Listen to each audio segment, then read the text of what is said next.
Alright, hello everybody. We are standing outside of the Days Inn Norfolk Airport, which has very distinct architecture to it. Judging by the way this looks, I'd say this is one of those old exterior corridor Hampton Inns from the late 80s or early 90s, now operating as a Days Inn franchise.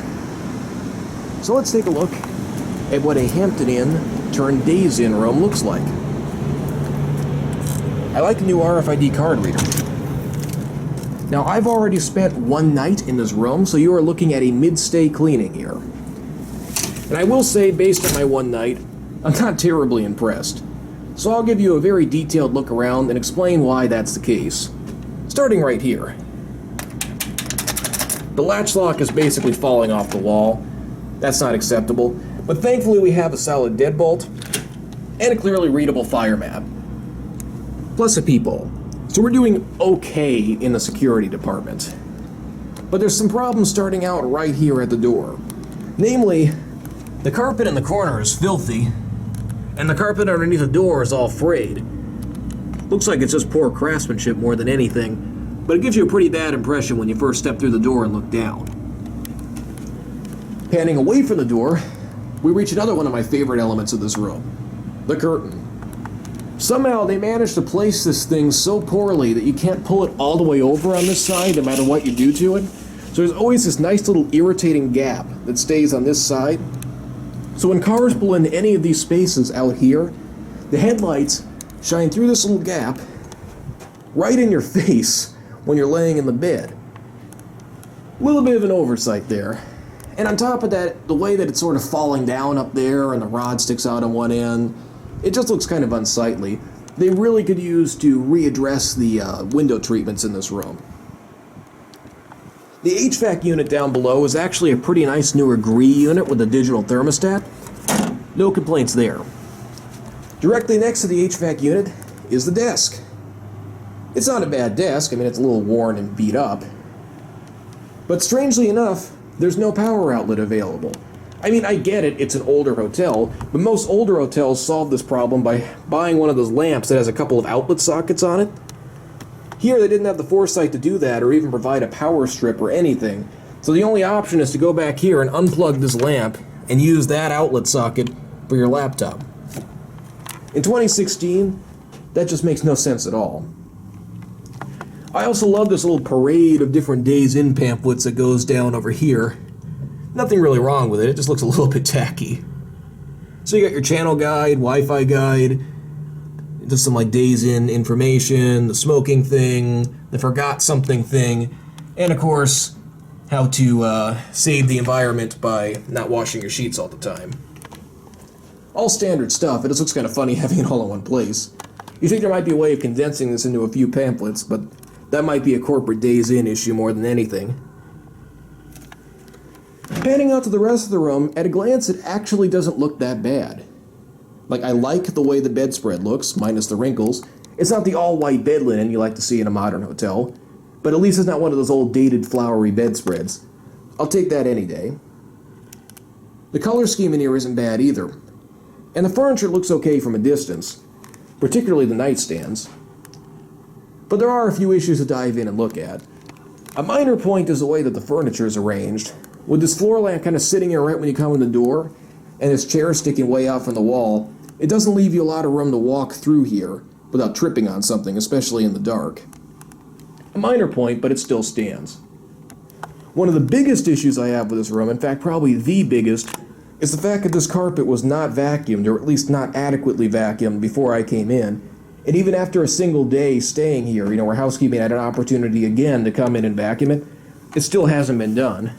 There's just stuff all over the floor in here. Little particles of things anywhere that you look.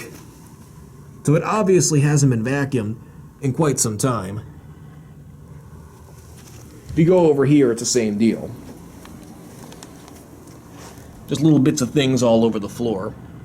That's a pretty big strike in my book. And if you go underneath the nightstand too, the carpet's all bubbling up and just not a good situation. And they could use a little bit of cord management back there too. And speaking of cleanliness issues, these nightstands are like all covered in smudges and fingerprints, and they might be a little hard to see on camera, but they're definitely there. I like the way they look. I just wish they were actually clean.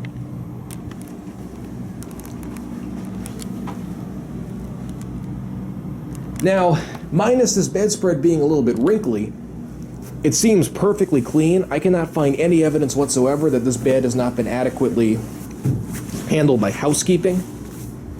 The bed linens themselves are very comfortable. The sheets are very soft. Pillows are a little bit flatter than I'd like, but they give you so many that it doesn't really matter. And the mattress is a very comfortable pillow top mattress. So really, I don't have any significant issues with the bed at all. It's comfortable, it checks out, especially for an economy hotel. So, well done there. But please vacuum the floor. The other major housekeeping strike that I found in here is in the mini fridge. The last guest left me some gifts. I have fruit and an empty cup. How housekeeping managed to miss this, I have no idea. But that stuff isn't mine. And not too surprisingly, it hasn't been defrosted any time recently. What did surprise me after looking at that is that the microwave, minus being a little rusty, is actually clean. Up here we have a modern flat screen TV. Always a nice touch to make the room look a little more modern. Not a huge fan of this piece of furniture down here though. Even for an economy hotel, this is just getting a little bit too worn. It's all scratched on the top and nicked on the corners, and it just really isn't presentable anymore. It needs to go. That's not mine. This is a bunch of Walmart bags inside of Walmart bags. Housekeeping missed this. I never even opened this thing until the video. That's crazy. Let's see if they missed anything else. Nothing there. Nothing there. So yeah, I mean really, fruit in the fridge, a drawer full of bags. At least it's nothing disgusting, but it's pretty disturbing that they didn't catch either of those. Should be a part of any general housekeeping checklist at any hotel anywhere, regardless of the price. So shame on them for the carpet and for both of those. But moving on to a more pleasant topic, we do have a nice selection of in-room coffee up here, and a single cup coffee maker, which is always easier to keep clean. I've never really seen a placement quite like this before with a closet, if you want to call it that, really more of a clothes rack. It's just sort of here right next to the TV and everything else, with the iron and ironing board. Not a huge fan of the setup, but at an economy hotel, I mean, it's fine. No issues there. Then, we turn our attention to my favorite part of the room, the bathroom. I'll start off out here. The sink area is not bad. Got your ice bucket, a few complimentary cups. They're good about giving you plenty of shampoo and soap, which I always like. And the sink is a little bit worn. The drain cover fell off. Oh, well, look how hard that was to fix. That's seriously all it took. I think somebody else might have caught that instead of me. So yeah, now that I fixed the sink, it's actually not looking too bad. They don't stock the Kleenex thing anymore. In fact, it looks like it might actually be broken. But this is certainly passable for a budget hotel. Looks attractive enough, got a nice big mirror, hello, and plenty of light, even though one of the lights is burnt out. Plus a nice sloppy patchwork up in the corner. But yeah, I can live with this. What I can't live with is probably the most hilarious bathroom I have ever seen in all my years of travel. What is that? There's just so much going on in here that we have to kind of stop for a minute and analyze all of it. Let's just work our way down from the top.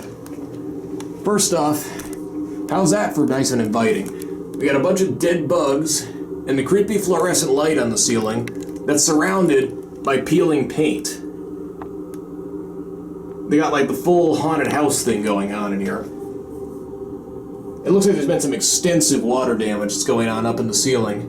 In fact, you can even see some little spores of mold up there. So I wouldn't even want to think what you'd uncover if you started scraping some of this paint and plaster down. Definitely some serious issues going on up there. And then these backsplash walls on the shower, I mean, just why? Why would you let it get into this type of shape? I mean, seriously, this looks absolutely terrible. And then the bottom of the tub It actually is clean. It's just so worn down and looks so bad. Like, do you really want to step in this thing? That's what I was thinking this morning. And as if this isn't uninviting enough, when you pull the shower curtain closed on the rod that's like falling off the wall and just about to go, this thing's hanging on by a thread on both sides. When you pull it closed, there's stains on it. So you're just surrounded by stains and bad repairs and mildew and dead bugs and peeling paint. And look at the grout, too. I mean, seriously, what is that? And then, I mean, really? This is the worst shower I've ever seen, just in terms of the aesthetics. The shower head actually works pretty well. But when you get past all these other points, I mean, does it even matter anymore? Oh, well, that was the sound of my shampoo getting knocked out of the soap dish.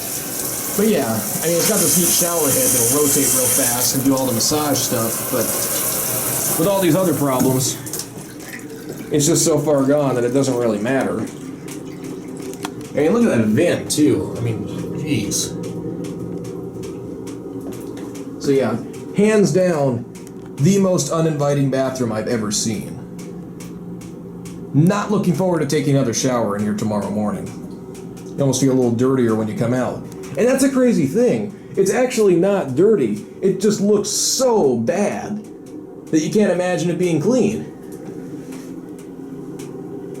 They've got to do something to address this. I mean, just the way this looks is not acceptable, budget hotel or not. In fact, I'm really shocked that Wyndham even would allow somebody to let it get that bad. So yeah, curtains falling down, got security issues, junk in the mini fridge, junk in the drawers, the carpet's not vacuumed, bathroom's a horror show. Can't really say I'd recommend this place too strongly. At least the bed is comfortable and clean, it's getting me by, but this is like at my absolute minimum standards before I would just walk out of the place. There's plenty of economy hotels around here. I'm sure if you look around, you can find a place for a similar price that's a lot better than this. Hope you enjoyed this tour. Thanks as always for watching, and that is it.